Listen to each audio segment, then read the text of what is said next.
एक घना और हरा भरा जंगल था। उस जंगल में एक बड़ा सा तालाब था। उस तालाब में हर प्रकार के जीवों के लिए भरपूर भोजन था। इसी कारण वहाँ अनेक जीव रहते थे। पक्षी, रंग बिरंगी मछलियाँ, प्यारे कछुए और नटखट केकड़े सब मिलजुल कर उसी तालाब में रहते थे। तालाब के पास ही एक बगुला रहता था। बगुला स्वभाव से बहुत आलसी था। उसे मेहनत करना बिल्कुल अच्छा नहीं लगता था।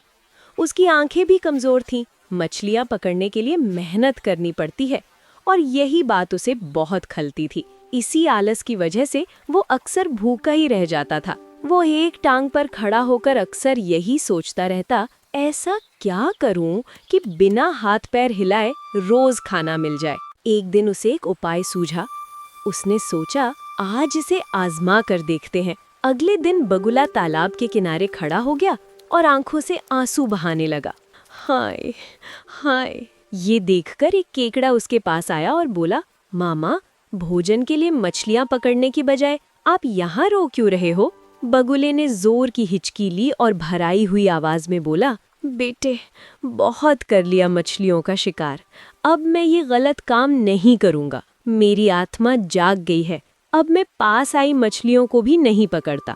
तुम देख ही रहे हो। केकड़ा बोला, मामा, अगर आप शिकार नहीं करोगे तो कुछ खाओगे नहीं, फिर आप कैसे जियोगे? बगुले ने फिर हिचकी ली और बोला, ऐसे जीवन का नष्ट होना ही अच्छा है बेटे। वैसे भी हम सबको एक दिन मरना ही है। मुझे ये भी पता चला है कि यहाँ बहुत बड़ा सूखा पड़ने वाला है। 12 साल तक बारिश नहीं होगी। ये बात मुझे एक त्रिकालदर्शी महात्मा ने बताई है, जिनकी बात कभी गलत नहीं होती। केकड़ा डर गया। वो तुरंत तालाब में गया और सारी बात सबको बता दी। उसने बताया कि बगुला भगत बन गया है और बहुत बड़ा सूखा आने वाला है। ये सुनकर तालाब के सारे जीव, मछलियाँ, कछुए, केकड़े, बत्तख और सारस सब दौड़ते हुए बगुले के पास आए। सब बोले, भगत मामा, अब आप ही हमें बचाइए। आप तो महाज्ञानी बन गए हो। बगुले ने कुछ देर सोचा, फिर बोला, यहाँ से कुछ कोस दूर एक बड़ा जलाशय है। उसमें पहाड़ों से झरना गिरता है। वो कभी नहीं सूखता। अगर तुम सब वहाँ चले जाओ तो बच सकते हो। सभी बोले, लेकिन वहाँ जाएं कैसे? बगुले ने कहा, मैं तुम्हें एक एक करके अपनी पीठ पर बिठाकर वहाँ पहुँचा दूंगा। अब मेरा पूरा जीवन दूसरों की सेवा में ही बीतेगा। ये सुनकर सारे जीव बहुत खुश हो गए। सबने कहा, बगुला भगत जी की जय। अब बगुले के तो पौ बारा हो गए। वो रोज एक जीव को अपनी पीठ पर बिठाता और उड़ कर ले जाता।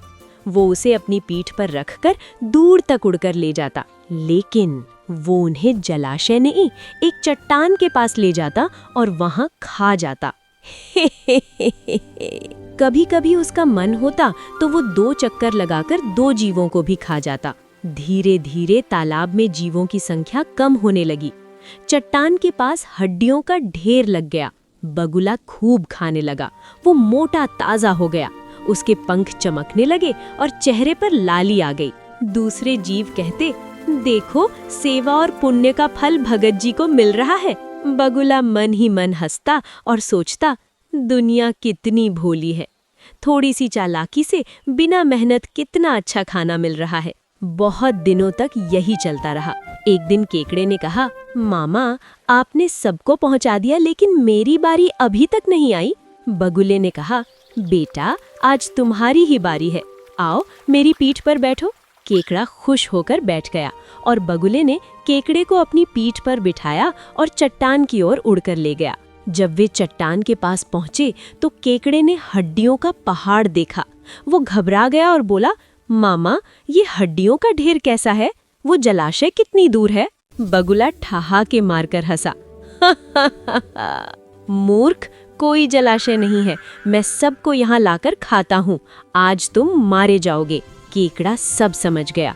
वो डर गया, लेकिन उसने हिम्मत नहीं हारी। उसने तुरंत अपने मजबूत पंजों से बगुले की गर्दन कसकर पकड़ ली। वो तब तक पकड़े रहा जब तक बगुला हार नहीं गया। फिर केकड़ा बगुले का सिर लेकर तालाब लौट आया। उसने सबको सच्चाई बता दी कि कैसे बगुला भगत सबको धोखा देता रहा। सारे जीव सुरक्षित हो गए और बहुत खुश हुए।